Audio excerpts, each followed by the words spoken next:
aujourd'hui, la femme que je suis, elle est différente de cette petite fille qui avait peur de rien. Qui est un peu sauvageonne. Très, très sauvageonne, qui fonçait dans le mur. Et je pense que c'est grâce à cette petite fille-là que je suis la femme que je suis aujourd'hui. Avant, vous savez, la musique, c'était que pour les hommes. Et les femmes ont révolutionné la musique. Maintenant, je crois qu'il y a plus de femmes que des hommes, d'ailleurs.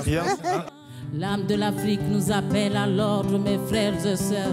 Les femmes ne veulent plus avoir de larmes comme fleurs dans leurs champs. Elles ne veulent plus que leurs enfants meurent dans des champs de bataille. Amassons la paix dans nos cœurs. J'ai envie de vous demander qu'est-ce que ça représente pour vous, justement, l'indépendance des femmes? Bon, pour moi, c'est avoir l'indépendance et être maître de sa vie et avoir son autonomie et sa liberté. Je crois qu'il faut relier les gens. Il faut d'abord croire en l'humanité. Et dans humanité, il y a le mot humain. Quand on est humain, on sait aimer, on sait tendre la main à l'autre. Et c'est comme cela que moi, je comprends la réconciliation. 24 hours working. And these mothers in this village, in our communities, they believe in you. I do the job because I have that feeling, that passion for the mothers.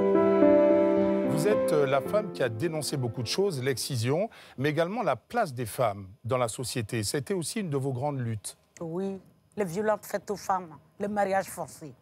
C'est pour cela que j'ai créé le Festival international au féminin pour donner la parole aux femmes. Les injustices où on prend quelqu'un parce qu'il est différent, parce qu'il est court, parce qu'il est blanc, parce qu'il est noir, on le met en prison, ça, je ne supporte pas. Je me mets toujours du côté de la victime et je l'aide à sortir de là et à terrasser l'agresseur. Je veux compter, je veux réussir, je veux faire plus. Voilà, je veux conquérir de nouveaux territoires comme le font aujourd'hui beaucoup de femmes, mais aussi m'affirmer par mon travail. Transmettre quelque chose à nos enfants et qu'ils ne s'imaginent pas qu'ils sont pauvres, qu'ils sont nés pauvres et qu'ils mourront pauvres, non. Il y a un message qui se transmet à travers tout ce qu'elles font. Ce sont des femmes qui sont en partie illettrées, qui n'ont pas été à l'école, mais quand on voit ce qu'elles sont capables de faire en matière de création, de composition et tout, c'est extraordinaire.